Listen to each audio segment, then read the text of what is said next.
While the White Wing and Davy are busy taking care of Mill, Lucia on the other hand checks on Shio, asking if he's alright. She tried waking him up, saying that they needed to go ASAP. As Shio opens his eyes, he's immediately welcomed by a big explosion caused by the White Wing spells. Lucia got startled by everything that was happening. Davy jumps to protect Lucia and Shio with his mighty swords as the intense fight continues. Witnessing everything made Shio startled, yet at the same time confused with what was happening. Davy did assure them that the White Wing or the homunculus is on their side, so there's no need to worry. Seeing how great the White Wing fights amazes Davy, as it is already better than he expected. The White Wing performs 90% more than Megatron. Considering her RPM is short for rounds per minute, it isn't even a comparison. He didn't know that the god of machines was this strong. It's not just the heart. The performance of the physical golem body is incredible as well. She is at least advanced 4th circle or even 5th circle magic. If she is this strong, she has enough firepower to crush anyone not at master level. However, this fight wouldn't be easy since her opponent must be stronger than expected. Although Davy is not sure if the Ray of Light has some sort of special characteristic, even so, Mill is a half vampire and it won't be easy to hit her. However, it seems like Mill's fascination with knowledge will get her killed. She is so amazed at the White Wing's abilities that she doesn't notice Davy attacking behind her back. As a result, she has received a slight cut that can almost kill her. Even so, she still could be fascinated by Davy's blue sword. However, in the end, instead of choosing her goal for researching these amazing and powerful things, she chooses her life as she makes her escape. However, there is one person, or should we say robot, that is not happy with that. The White Wing, or we will now refer to as Loon, is seen sulking over the fact that Davy has stole her opponent. But in the end, she still ended up getting over it. Now the group just needs to find a way out of the place. That's why Loon uses her analysis powers to check if there is a way they can get back to the ground without wrecking the whole place. At first, she was so struggling to check any route, with her saying that she was already overheating. She is even worried about the fact that Davy would throw her away if she ever broke down.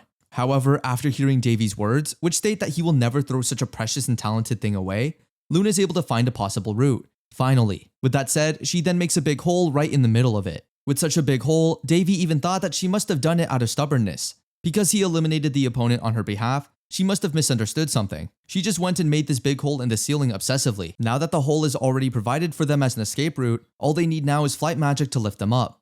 If it's just by himself, it would be one thing. However, with those two, it might be a little tricky. However, Davy wouldn't have any problem since Shio himself is capable of doing magic. With that said, Shio and Lucia went on ahead first.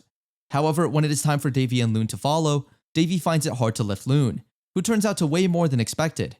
Davy thought it would be an easy feat, considering when he first got her out of the tube, she was still manageable. But thankfully, after a while, he is still able to manage it. While on their way up, Davy made it clear that he didn't want to be called Master. Instead, he wants to have a clean business instead. So Loon asks Davy for an appropriate title she can call him.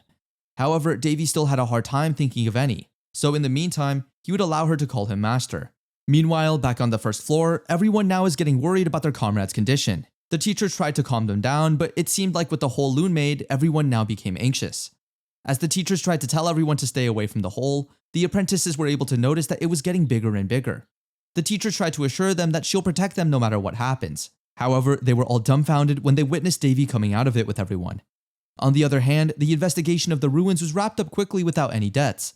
Technically speaking, none of the members who were investigating the third floor of the ruins were sacrificed, but they seemed to be relieved by the fact that the apprentices were unharmed since they were the future of the Knights. No matter what happens, there must be an analysis after such an occurrence. Obviously, since they were involved in this incident, Lucia, Shio, and Davy were called upon by the higher authorities from the Knights. Well, as it should be anyways. But Davy simply gave them a short response and then headed straight for the Heinz estate. Fortunately, or unfortunately, because he was a roaming knight apprentice, ultimately everything went over well. Meanwhile, back at the Lion Force Alpha base, the teachers are having a meeting with themselves, busy talking about how talented and intelligent Davy as an apprentice is. He's now considered to be one of the most promising apprentices there is in the organization, and people from the higher office are looking forward to his growth in the coming days. Even though he only joined them a month ago, he does seem to fall under that category amongst all the apprentices. The teacher can guarantee Davy won't fall behind even with the official members. With this much positive feedback and complaints, the other great head knight is now thrilled to meet him even once. On the other hand, even though Davy is literally on the other side of the continent, it seems like he is quite aware that people are talking about him. I mean, who wouldn't? He literally made such a royal mess. But enough of that, it's been a week since he has returned to the Heinz estate. Originally, they would have returned after Elena's test, but they couldn't disregard the Vampire Mill's words from the underground ruins. since there really was an attack from a vampire from the Yellowstone tribe. The information surrounding them was too big, even though Davy wanted to eliminate these bastards back at the Pelesti Kingdom, and he also received a report stating there had been a big incident in the royal family, and he could not help but feel that he was coming to the end of his filial duties as a son by suppressing his feelings. While Davy is taking a breather out in the open fresh air, Elena is seen entering the scene. As she walks closer to Davy, she then states how it's taking longer than they have expected. It seems like Davy is having some gut feeling or such, but sometimes he thinks that maybe the natural enemy in the territory has taken notice of them. There hasn't been a vampire attack yet. Even so, he let his guard down. After finding out that the vampire is involved in this situation, Elena, not caring about her own position, puts aside everything and joins him. That being said, Elena then asks him what he is planning on doing now. Davy then states that after he researched Megatron, with both the materials and manpower available, he was able to come up with some interesting things. However, Elena already knew that Davy would be up to such things. However, Elena's skills are in no way weak. As everyone knows, she is the owner of the God Sword. Not just a regular sword, but as the wielder of Caldaris, even if Davy added more golems with Megatron, they wouldn't stand a chance against her. But Loon is a biological golem that is at the peak of research. When they both went against each other in training, the Caldaris wielding Elena was completely overpowered in just 3 minutes.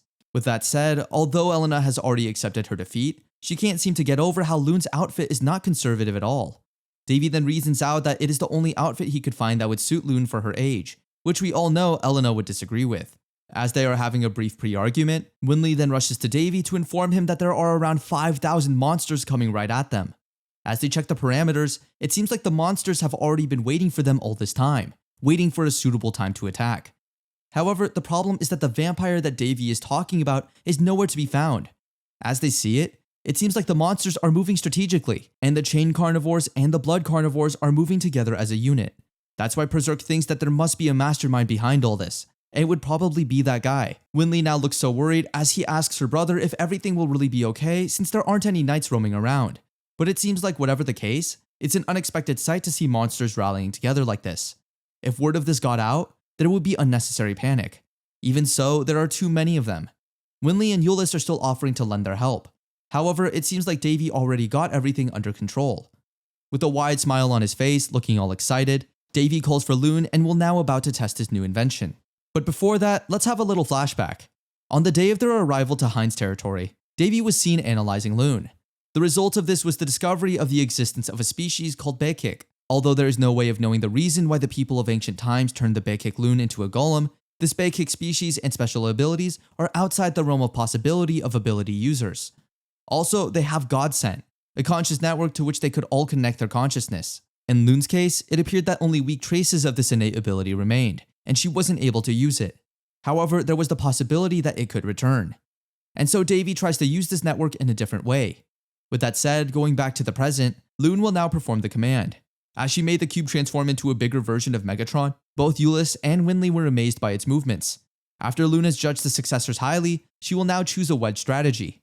And just like that, Loon has now commanded the Megatron to fire its boost. With that said, in order to increase the firepower, enchanting a majority of the magic was successful. Of course, in order to assist with this, the majority of Davy's mana was consumed, and the speed efficiency would decrease. Looking at how cool and amazing Davy's investments are, Winley and Eulis can't seem to help themselves but get captivated by them. It turns out that it's not firepower but a volt.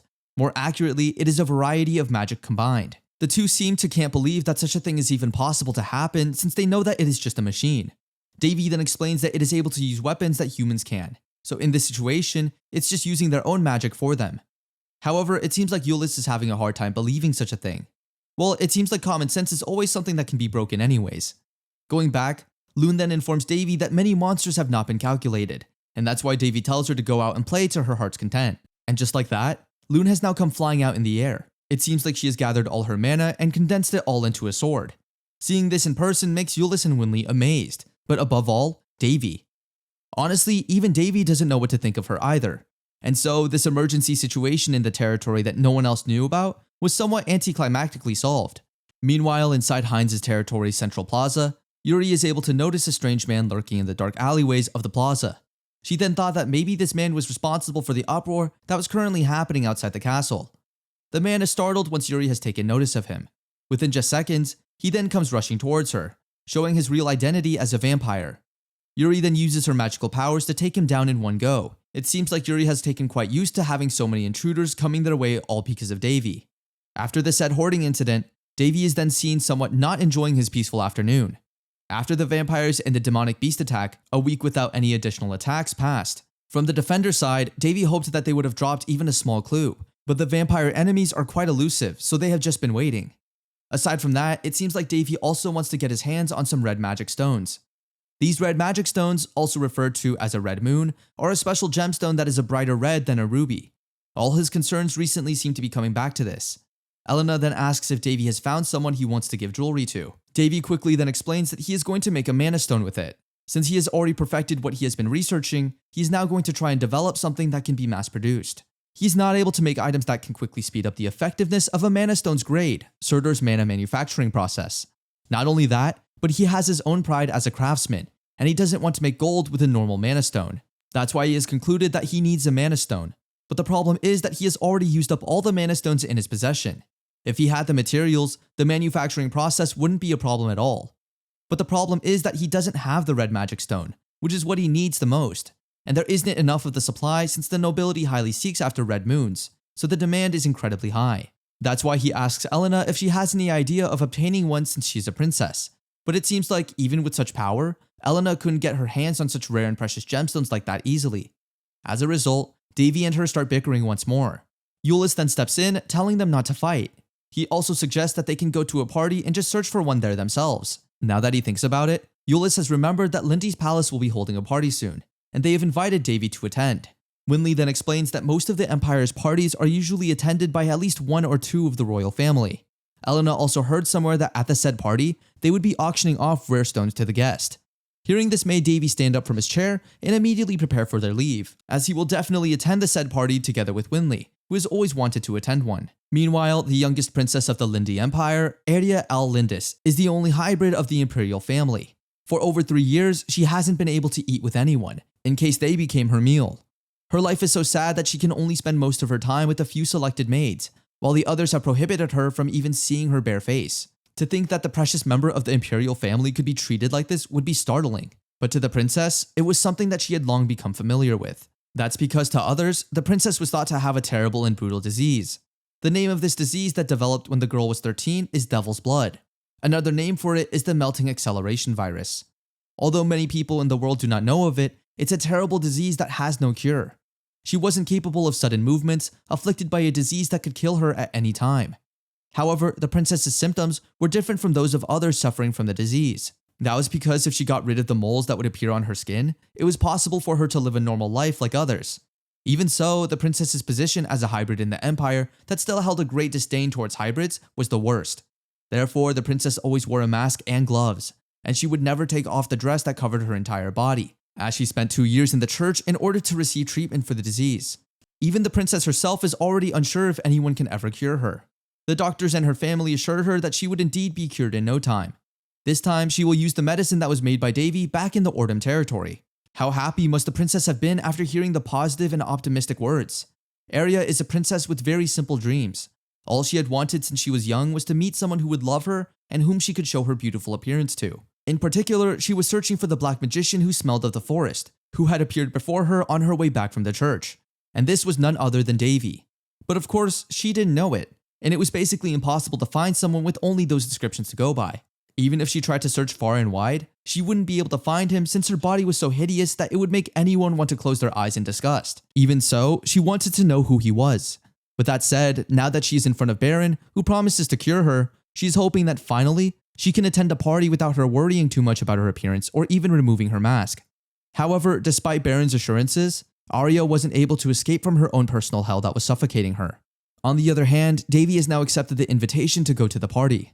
With that said, Elena and Euless have decided to take Winley on a shopping trip for the event and ask Davy to just meet up in Linda's Empire on the said day. As Davy reaches the Empire through a teleportation device, he and Lune immediately roam the plaza, with Lune getting all curious about the new things she is able to see. However, since Lune couldn't really understand human conversations, they almost got into a fight due to a misunderstanding with the vendor who thought Lune was Davy's slave. But thankfully, Davy is able to resolve it in no time. Davy then decided to let Red and Blue Flag also roam around with them so they could have family time together. As they were roaming around, a kid suddenly pickpocketed Davy. Loon did inform Davy about it and stated that he should catch him, but it seems like Davy has other plans to do about the kid. It turns out that Davy wanted to catch the big guys who ordered the kid to do such an act. After beating them up, Davy then warns the kid not to do the same thing again, or else he will be next. As he took the bag full of stolen items, Davy then noticed something fall off the bag. And guess what? It's a phone. Why would a modern mobile phone exist at such a time, right? Well, you'll need to tune in for the next video to know more about it. That's all we have for today. Don't forget to subscribe so you'll be notified if we upload part 15 of the series. Until next time, bye!